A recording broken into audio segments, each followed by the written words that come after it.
ನಮಸ್ಕಾರ. ಇದೀಗ ತಾನೇ ಬಂದ ರಾಜ್ಯದ ಮಾಹಿತಿಗಳು. ರಾಜ್ಯದಲ್ಲಿ ಕಾಂಗ್ರೆಸ್ ಸರ್ಕಾರ ಅಧಿಕಾರಕ್ಕೆ ಬಂದು 3 ವರ್ಷ ಪೂರ್ತಿ. ತುಮಕೂರು ಜಿಲ್ಲೆಯಲ್ಲಿ ಸಾಧನಾ ಸಮಾವೇಶದಲ್ಲಿ ಡಿಕೆ ಶಿವಕುಮಾರ್ ಅವರ ಭಾಷಣ. 2028ಕ್ಕೆ ಮತ್ತೆ ನಾವೇ ಅಧಿಕಾರಕ್ಕೆ ಬರುತ್ತೇವೆ ಎಂದಿದ್ದು. ಇದೇ ಮಧ್ಯೆ ಎಚ್.ಡಿ. ಕುಮಾರಸ್ವಾಮಿ ಅವರ ವಿರುದ್ಧ ವಾಗ್ದಾಳಿ ಮಾಡಿದ್ದಾರೆ. ವಿಡಿಯೋನ ನೀವು ಸ್ವಲ್ಪನೂ ಸ್ಕಿಪ್ ಮಾಡಬೇಡಿ. ಮತ್ತೊಂದೆಡೆಯಲ್ಲಿ ಗೃಹಲಕ್ಷ್ಮಿ ಯೋಜನೆಯ 2,000 ರೂಪಾಯಿ ಅಂತೆ ರೈತ ಪತ್ನಿಯರಿಗೂ ಕೂಡ 2,000 ರೂಪಾಯಿ ಮಾಸಿಕ ಪಿಂಚಣಿ ಘೋಷಣೆ ಮಾಡಿದ ಸರ್ಕಾರ. ಏನಿದು ಮಾಹಿತಿ, ಯಾರು ಅರ್ಹರು, ಯೋಜನೆ ಏನು, ಎಲ್ಲ ಮಾಹಿತಿ ನೋಡೋಣ. ಮತ್ತೊಂದೆಡೆಯಲ್ಲಿ ಕಾಂಗ್ರೆಸ್ ಸರ್ಕಾರದ ಸಾಧನಾ ಸಮಾವೇಶ ಬಗ್ಗೆ ಸಿ.ಟಿ. ರವಿ ಅವರು ತೀವ್ರ ವಾಗ್ದಾಳಿ ಮಾಡಿದ್ದಾರೆ. ಹಗರಣಗಳೇ ನಿಮ್ಮ ಸಾಧನೆನಾ ಎಂದು ಸಾಲು ಸಾಲು ಹಗರಣ ಪಟ್ಟಿ ಬಿಡುಗಡೆ ಮಾಡುವ ಮೂಲಕ ಆಕ್ರೋಶ ವ್ಯಕ್ತಪಡಿಸಿದ್ದಾರೆ. ಮತ್ತೊಂದೆಡೆಯಲ್ಲಿ ಬಸ್ ಸಂಚಾರ ಬಂದ್ ಮಾಡಲು ಮುಂದಾದ ಸಾರಿಗೆ ನೌಕರರಿಗೆ ಹೈಕೋರ್ಟ್ ಶಾಕ್ ಕೊಟ್ಟಿದ್ದು. ಹೈಕೋರ್ಟ್ ಆದೇಶದ ಬೆನ್ನಲ್ಲೇ ಮುಷ್ಕರ ಹಿಂಪಡೆದ ಸಾರಿಗೆ ನೌಕರರು. ಆದರೆ ಮತ್ತೆ ರಾಜ್ಯದಲ್ಲಿ ಬಸ್ ಸಂಚಾರ ಬಂದ್ ಬಗ್ಗೆ ಒಂದು ಶಾಕಿಂಗ್ ಮಾಹಿತಿ ಬಂದಿದೆ. ಏನು ಎಂಬುದನ್ನು ಕೂಡ ನೋಡೋಣ. ರಾಜ್ಯದ ಎಲ್ಲಾ ಗೃಹಲಕ್ಷ್ಮಿಯರ ಬ್ಯಾಂಕ್ ಖಾತೆಗೆ ಮತ್ತೊಂದು ಕಂತಿನ 2,000 ರೂಪಾಯಿ ಬಿಡುಗಡೆ. ಇಂತಹ ಮಹಿಳೆಯರಿಗೆ ಹಣ ಜಮೆ ಆಗೋದಿಲ್ಲವಂತೆ. ಯಾರಿಗೆ ಜಮೆ ಆಗೋದಿಲ್ಲ, ನೀವೇನು ಮಾಡಬೇಕು, ಈ ಎಲ್ಲ ಮಾಹಿತಿ ಡೀಟೇಲ್ ಆಗಿ ನೋಡೋಕ್ಕಿಂತ ಮೊದಲು ನೀವು ನಮ್ಮ ಚಾನಲ್ಗೆ ಮೊದಲು ಬಾರಿ ಭೇಟಿ ಕೊಡ್ತಿದ್ರೆ ದಯವಿಟ್ಟು ಸಬ್ಸ್ಕ್ರೈಬ್ ಆಗಿ ಪಕ್ಕದಲ್ಲಿ ಕಾಣಿಸೋ ಗಂಟೆ ಕೂಡ ಒತ್ತಿ. ಇದರಿಂದ ಕರ್ನಾಟಕದ ಮಾಹಿತಿಗಳು ನಿಮಗೆ ಸಿಗುತ್ತವೆ. ವಿಡಿಯೋಗೆ ಲೈಕ್ ಮಾಡಿ ಮತ್ತು ವಿಡಿಯೋ ಪೂರ್ತಿಯಾಗಿ ನೋಡಿ. ಬನ್ನಿ ಸ್ನೇಹಿತರೆ, ಎಲ್ಲ ಮಾಹಿತಿಗಳನ್ನು ಡೀಟೇಲ್ ಆಗಿ ನೋಡೋಣ. ರಾಜ್ಯದಲ್ಲಿ ಕಾಂಗ್ರೆಸ್ ಸರ್ಕಾರ ಅಧಿಕಾರಕ್ಕೆ ಬಂದು 3 ವರ್ಷ ಪೂರ್ತಿಗೊಂಡ ಹಿನ್ನೆಲೆಯಲ್ಲಿ ತುಮಕೂರು ಜಿಲ್ಲೆಯಲ್ಲಿ ಸರ್ಕಾರ ಸಾಧನಾ ಸಮಾವೇಶ ಆಯೋಜನೆ ಮಾಡಿದ್ದು. ಸಮಾವೇಶದಲ್ಲಿ ಡಿಕೆ ಶಿವಕುಮಾರ್ ಅವರು ಭರ್ಜರಿ ಭಾಷಣ ಮಾಡಿದ್ದಾರೆ. 2028ಕ್ಕೆ ಮತ್ತೊಮ್ಮೆ ರಾಜ್ಯದಲ್ಲಿ ಕಾಂಗ್ರೆಸ್ ಅಧಿಕಾರಕ್ಕೆ ಬರುತ್ತೆ ಎಂದು ಭವಿಷ್ಯ ನುಡಿದಿದ್ದಾರೆ. ಹೌದು ಸ್ನೇಹಿತರೆ, ಬರುವಂತಹ 2028ರ ವಿಧಾನಸಭಾ ಚುನಾವಣೆಯಲ್ಲೂ ಕರ್ನಾಟಕದಲ್ಲಿ ಕಾಂಗ್ರೆಸ್ ಸರ್ಕಾರವೇ ಮತ್ತೆ ಅಧಿಕಾರಕ್ಕೆ ಬಂದೇ ಬರುತ್ತೆ. ಜೆಡಿಎಸ್ ಮತ್ತು ಬಿಜೆಪಿಯವರು ಈಗಲೇ ಬರೆದಿಟ್ಟುಕೊಳ್ಳಿ ಎಂದು ಸವಾಲು ಹಾಕಿದ್ದಾರೆ. ಹೌದು, ಬೃಹತ್ ಸಮಾವೇಶದಲ್ಲಿ ವೇದಿಕೆ ಮೇಲೆ ಭಾಷಣ ಮಾಡಿದಂತ ಡಿಕೆ ಶಿವಕುಮಾರ್ ಅವರು ಕಾಂಗ್ರೆಸ್ ಸರ್ಕಾರ ಪಂಚ ಗ್ಯಾರಂಟಿ ಯೋಜನೆ ಜಾರಿಗೆ ತರುವ ಮೂಲಕ ಜನರ ಬದುಕಿನಲ್ಲಿ ಬದಲಾವಣೆ ತಂದು ಇಡೀ ದೇಶಕ್ಕೇನೆ ಮಾದರಿಯಾಗಿದೆ. ವಿರೋಧ ಪಕ್ಷಗಳ ಟೀಕೆಗಳಿಗೆ ನಾವು ತಲೆ ಕೆಡಿಸಿಕೊಳ್ಳೋದಿಲ್ಲ ಎಂದು ಹೇಳಿಕೆ ಕೊಟ್ಟಿದ್ದಾರೆ. ಯಾಕಂದ್ರೆ ನಮ್ಮ ಪಂಚ ಗ್ಯಾರಂಟಿ ಯೋಜನೆಗಳು ವಿಶ್ವ ಪ್ರಸಿದ್ಧ ಆಕ್ಸ್ಫರ್ಡ್ ವಿಶ್ವವಿದ್ಯಾಲಯವೇ ನಮ್ಮ ಗ್ಯಾರಂಟಿಗಳನ್ನ ಕೊಂಡಾಡಿದೆ ಎಂದು ಡಿಕೆ ಶಿವಕುಮಾರ್ ಅವರು ಹೇಳಿದ್ದಾರೆ. ಹೌದು ಸ್ನೇಹಿತರೆ, ವಿಶ್ವ ಪ್ರಸಿದ್ಧ ಆಕ್ಸ್ಫರ್ಡ್ ಯೂನಿವರ್ಸಿಟಿ ನಡೆಸಿದಂತ ವಿಶೇಷ ಅಧ್ಯಯನದ ಪ್ರಕಾರ ಕರ್ನಾಟಕದ ಪಂಚ ಗ್ಯಾರಂಟಿ ಯೋಜನೆಗಳು ಇಡೀ ಜಗತ್ತಲ್ಲೇ ಬಡವರ ಬದುಕಿನಲ್ಲಿ ಕ್ರಾಂತಿಕಾರಕ ಸಾಮಾಜಿಕ ಬದಲಾವಣೆ ತಂದಿವೆ ಎಂದು ಶ್ಲಾಘಿಸಲಾಗಿದೆ. ನಮ್ಮ ಯೋಜನೆಗಳು ಇಂದು ಜಾಗತಿಕ ಮಟ್ಟದಲ್ಲಿ ಮಾದರಿಯಾಗಿದೆ ಎಂದು ಹೆಮ್ಮೆಯಿಂದ ಡಿಕೆ ಶಿವಕುಮಾರ್ ಅವರು ತಿಳಿಸಿದ್ದಾರೆ. ಆರಂಭದಲ್ಲಿ ಪ್ರಧಾನಿ ಮೋದಿ ಅವರು ಸೇರಿದಂತೆ ರಾಜ್ಯದ ಬಿಜೆಪಿ ನಾಯಕರು ನಮ್ಮ ಉಚಿತ ಗ್ಯಾರಂಟಿಗಳ ಬಗ್ಗೆ ಟೀಕೆ ಮಾಡಿದ್ರು. ಆದರೆ ಇಂದು ಇಡೀ ಭಾರತದ ಬೇರೆ ಬೇರೆ ರಾಜ್ಯಗಳು, ಅದರಲ್ಲೂ ಕೂಡ ಮುಖ್ಯವಾಗಿ ಬಿಜೆಪಿ ಆಡಳಿತ ಮಾಡುತ್ತಿರುವ ರಾಜ್ಯಗಳು ಕೂಡ ತಮ್ಮ ಗೆಲುವಿಗಾಗಿ ನಮ್ಮದೇ ಗ್ಯಾರಂಟಿಗಳನ್ನು ನಕಲು ಮಾಡುತ್ತಿದ್ದಾರೆ. ಅಗತ್ಯ ವಸ್ತುಗಳ ಬೆಲೆ ಏರಿಕೆ ಹಾಗೂ ಆದಾಯ ಕುಸಿತದಿಂದ ಕಂಗಾಲಾಗಿದ್ದಂಥ ಜನಸಾಮಾನ್ಯರ ಕೈ ಹಿಡಿಯಲು ನಾವು ಗ್ಯಾರಂಟಿಗಳನ್ನು ಜಾರಿಗೆ ತಂದೆವು. ಆದರೆ ಇದೇ ಗ್ಯಾರಂಟಿಗಳು ಇಂದು ಎಲ್ಲರೂ ಕೂಡ ಅನುಸರಿಸುತ್ತಿದ್ದಾರೆ ಎಂದು ಡಿಕೆ ಶಿವಕುಮಾರ್ ಅವರು ಹೇಳಿದ್ದಾರೆ. ಅಂದಹಾಗೆ ಸ್ನೇಹಿತರೆ, ಇದೇ ಭಾಷಣದಲ್ಲಿ ಎಚ್.ಡಿ. ಕುಮಾರಸ್ವಾಮಿ ಅವರ ವಿರುದ್ಧ ಕೂಡ ತೀವ್ರವಾಗಿ ವಾಗ್ದಾಳಿ ಮಾಡಿದ್ದಾರೆ. ಬೆಂಗಳೂರು ನಗರದಲ್ಲಿ ಬಿ ಖಾತೆಯಿಂದ ಎ ಖಾತೆ ಮಾಡಿಸಬೇಡಿ, ನಮ್ಮ ಸರ್ಕಾರ ಬರುತ್ತೆ ಎಂದು ಕುಮಾರಸ್ವಾಮಿ ಅವರು ಹೇಳುತ್ತಿದ್ದಾರೆ. ಆದರೆ ಕೊಟ್ಟ ಕುದುರೆಯನ್ನು ಏರಲು ಆಗದವನು ವೀರನೂ ಅಲ್ಲ ಶೂರನೂ ಅಲ್ಲ ಎಂದು ಕುಮಾರಸ್ವಾಮಿ ಅವರ ವಿರುದ್ಧ ಡಿಕೆ ಶಿವಕುಮಾರ್ ಅವರು ವಾಗ್ದಾಳಿ ಮಾಡಿದ್ದಾರೆ. ಈ ಒಂದು ಹಿಂದೆ ರಾಜ್ಯದ ಜನ ನಿಮಗೆ ಅಧಿಕಾರ ಕೊಟ್ಟಾಗ ನೀವೇನು ಕೂಡ ಮಾಡಲು ಸಾಧ್ಯವಾಗಲಿಲ್ಲ. ಈಗ ಅಧಿಕಾರದಲ್ಲಿ ಇಲ್ಲದಿರುವಾಗ ಬರೀ 17 ಜನರನ್ನ ಇಟ್ಟುಕೊಂಡು ಹರಿತೀನಿ ಅಂದ್ರೆ ನಿಮ್ಮ ಕೈಯಲ್ಲಿ ಏನು ಮಾಡಲು ಸಾಧ್ಯ? ನಿಮ್ಮ ಪಕ್ಷದ ಶಾಸಕರು ವಿಧಾನಸಭೆಯಲ್ಲಿ ಬಡವರ ಬಗ್ಗೆ ಒಂದೇ ಒಂದು ದಿನವೂ ಕೂಡ ಮಾತನಾಡಿಲ್ಲ. ನಿಮ್ಮಲ್ಲಿರುವ ಆಂತರಿಕ ಸಮಸ್ಯೆಗಳನ್ನು ಬಗೆಹರಿಸಿಕೊಳ್ಳಲು ನಿಮ್ಮ ಬಳಿಯೇ ಸಮಯವಿಲ್ಲ. ಇನ್ನು ನಿಮ್ಮ ಸರ್ಕಾರ ಅಧಿಕಾರಕ್ಕೆ ಬರುತ್ತೆ ಎಂದು ನೀವು ಹಗಲು ಕನಸು ಕಾಣುವುದು ಕೂಡ ಬಿಟ್ಟು ಬಿಡಿ ಎಂದು ಡಿಕೆ ಶಿವಕುಮಾರ್ ಅವರು ಟೀಕೆ ಮಾಡಿದ್ದಾರೆ. ಅಂದಹಾಗೆ ಸ್ನೇಹಿತರೆ, ಇದೇ ನಡುವೆ ಪೆಟ್ರೋಲ್ ಮತ್ತು ಡೀಸೆಲ್ ಬೆಲೆ ಏರಿಕೆ ಕುರಿತಂತೆಯೂ ಕೂಡ ಡಿಕೆ ಶಿವಕುಮಾರ್ ಅವರು ಪ್ರಧಾನಿ ಮೋದಿ ಅವರ ವಿರುದ್ಧ ವಾಗ್ದಾಳಿ ಮಾಡಿದ್ದಾರೆ. ಬಿಜೆಪಿಯವರು ತಮಗೆ ಸಿಕ್ಕ ಅವಕಾಶದಲ್ಲಿ ದೇಶದಲ್ಲಿ ಏನು ಬದಲಾವಣೆ ತಂದಿದ್ದಾರೆ ಎಂದು ಪ್ರಶ್ನೆ ಮಾಡಿದಂಥ ಡಿಕೆ ಶಿವಕುಮಾರ್ ಅವರು ಇಂದು ಡಾಲರ್ ಎದುರು ರೂಪಾಯಿ ಮೌಲ್ಯ ಕುಸಿದು ಭೀಕರ ಪರಿಸ್ಥಿತಿ ನಿರ್ಮಾಣವಾಗಿದೆ. ಇತ್ತೀಚೆಗೆ ಪೆಟ್ರೋಲ್ ಮತ್ತು ಡೀಸೆಲ್ ಬೆಲೆಯಲ್ಲಿ 3 ರೂಪಾಯಿ ಏರಿಕೆ ಮಾಡಲಾಗಿತ್ತು.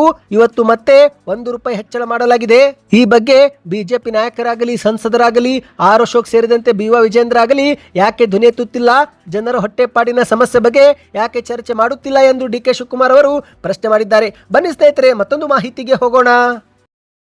ಇಂದು ಕೇಂದ್ರ ಮತ್ತು ರಾಜ್ಯ ಸರ್ಕಾರ ರೈತರಿಗೆ ಆರ್ಥಿಕವಾಗಿ ಸಹಾಯ ಮಾಡುವ ದೃಷ್ಟಿಯಿಂದ ಹಲವಾರು ಯೋಜನೆಯನ್ನು ಜಾರಿಗೆ ತಂದಿದ್ದು. ಆದರೆ ಇದೇ ಮಧ್ಯೆ ರೈತರ ಪತ್ನಿಯರಿಗೂ ಕೂಡ ಗೃಹಲಕ್ಷ್ಮಿ ಯೋಜನೆಯಂತೆ 2,000 ರೂಪಾಯಿ ಜಮೆ ಮಾಡುವ ಪಿಂಚಣಿ ಯೋಜನೆ ಒಂದು ಜಾರಿಗೆ ಮಾಡಲಾಗಿದೆ. ಹೌದು ಸ್ನೇಹಿತರೆ, ಆತ್ಮಹತ್ಯೆ ಮಾಡಿಕೊಂಡ ರೈತರ ಪತ್ನಿಯರಿಗೆ ಸರ್ಕಾರ ಸಹಾಯ ಮಾಡಲೆಂದು 2,000 ರೂಪಾಯಿ ಪ್ರತಿ ತಿಂಗಳು ಜಮೆ ಮಾಡುವಂತಹ ಒಂದು ಯೋಜನೆ ಜಾರಿಗೆ ತಂದಿದೆ. ಹೌದು, ಕರ್ನಾಟಕದಲ್ಲಿ ಬರ ಪರಿಸ್ಥಿತಿ ಹಾಗೂ ಆರ್ಥಿಕ ಸಂಕಷ್ಟದಿಂದಾಗಿ ಸಾಲಬಾಧೆ ತಾಳಲಾರದೆ ಆತ್ಮಹತ್ಯೆ ಮಾಡಿಕೊಂಡಿದ್ದಂಥ ರೈತ ಕುಟುಂಬಗಳ ಹಿತರಕ್ಷಣೆಗೆ ರಾಜ್ಯ ಸರ್ಕಾರ ಮಹತ್ವದ ಕ್ರಮ ತೆಗೆದುಕೊಂಡಿದೆ.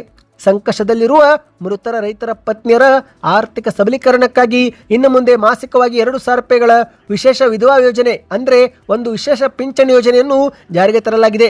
ಈ ಒಂದು ಯೋಜನೆಗೆ ಕೆಲವು ಮಾನದಂಡ ಷರತ್ತುಗಳನ್ನು ಕೂಡ ಹಾಕಲಾಗಿದೆ. ಹೌದು, ಈ ಒಂದು ವಿಶೇಷ ಪಿಂಚಣಿ ಯೋಜನೆ ಲಾಭ ಪಡೆದುಕೊಳ್ಳಲು ಮೃತರ ರೈತರ ಕುಟುಂಬದವರು ಕೃಷಿ ಇಲಾಖೆಯ ನಿಯಮಾವಳಿಗಳ ಅಡಿಯಲ್ಲಿ ರೈತರ ಆತ್ಮಹತ್ಯೆ ಪ್ರಕರಣವೆಂದು ಗುರುತಿಸಲ್ಪಟ್ಟುಕೊಂಡಿರಬೇಕು ಮತ್ತು ಸರ್ಕಾರದಿಂದ ಅಧಿಕೃತವಾದ ಪರಿಹಾರಧನ ಪಡೆದುಕೊಂಡಿರಬೇಕು. ಅಂತಹ ಕುಟುಂಬಗಳು ಮಾತ್ರ ಈ ಒಂದು ಯೋಜನೆಗೆ ಅರ್ಹರು.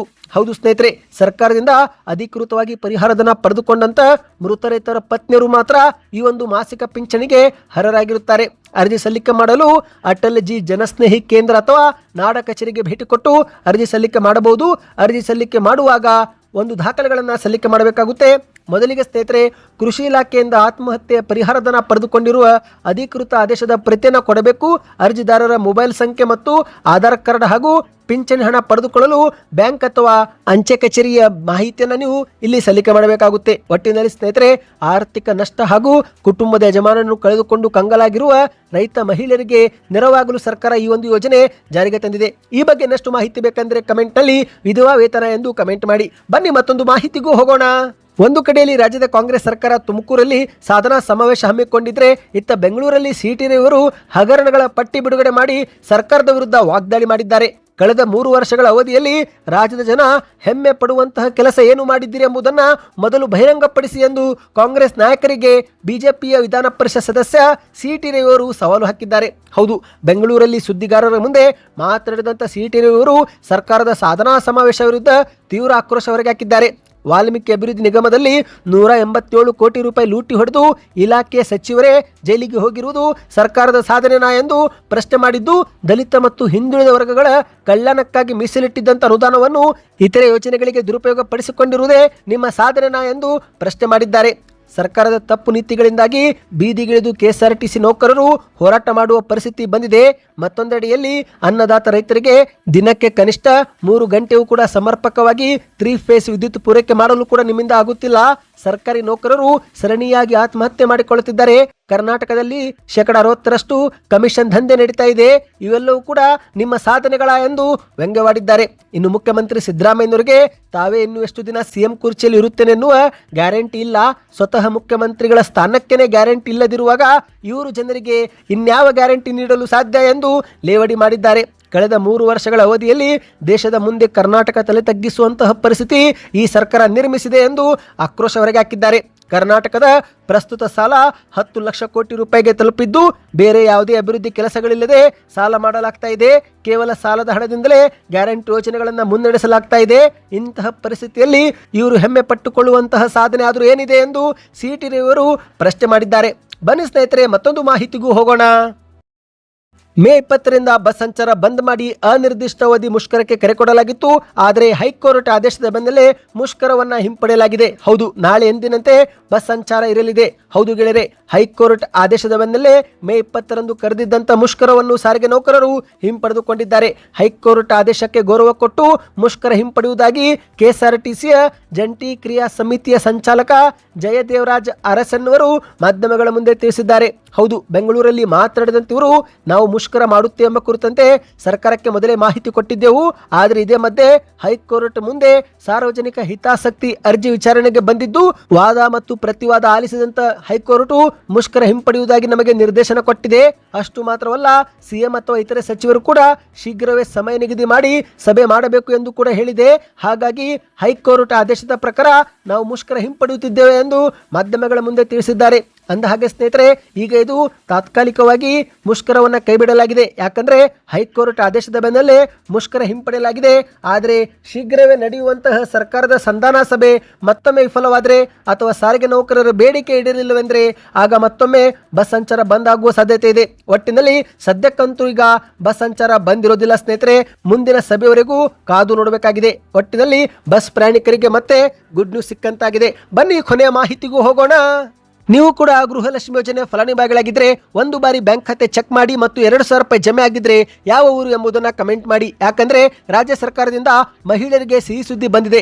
ಗೃಹಲಕ್ಷ್ಮಿ ಯೋಜನೆಯಲ್ಲಿ 30ನೇ ಕಂತು ಕೂಡ ಈಗ ಬಿಡುಗಡೆ ಮಾಡಲಾಗಿದೆ. ಹೌದು, ಒಟ್ಟು ಇದುವರೆಗೆ 60,000 ರೂಪಾಯಿ ಹಾಕಿದಂತಾಗಿದೆ. ಹೌದು ಗೆಳೆಯರೆ, ಕಾಂಗ್ರೆಸ್ ಸರ್ಕಾರ ಅಧಿಕಾರಕ್ಕೆ ಬಂದು 3 ವರ್ಷ ಪೂರ್ತಿಯಾಗಿದ್ದು ಈ 3 ವರ್ಷಗಳಲ್ಲಿ 30 ಕಂತು ಬಿಡುಗಡೆ ಮಾಡುವ ಮೂಲಕ ಪ್ರತಿ ಫಲಾನುಭವಿಗಳಿಗೆ 60,000 ರೂಪಾಯಿ ಹಣವನ್ನು ಹಾಕಲಾಗಿದೆ. ಅಂದ ಹಾಗೆ ಇತ್ತೀಚೆಗಷ್ಟೇ ಸಚಿವ ಲಕ್ಷ್ಮೀ ಹೆಬ್ಬಾಳ್ಕರ್ ಅವರು ಬೆಳಗಾವಿಯಲ್ಲಿ 3-4 ದಿನಗಳಲ್ಲಿ ಮಾರ್ಚ್ ತಿಂಗಳ ಕಂತು ಹಾಕುತ್ತೇವೆ, ನಂತರ 8ರಿಂದ 10 ದಿನಗಳಲ್ಲಿ ಏಪ್ರಿಲ್ ತಿಂಗಳ ಕಂತು ಹಾಕುವುದಾಗಿ ಹೇಳಿಕೆ ಕೊಟ್ಟಿದ್ರು.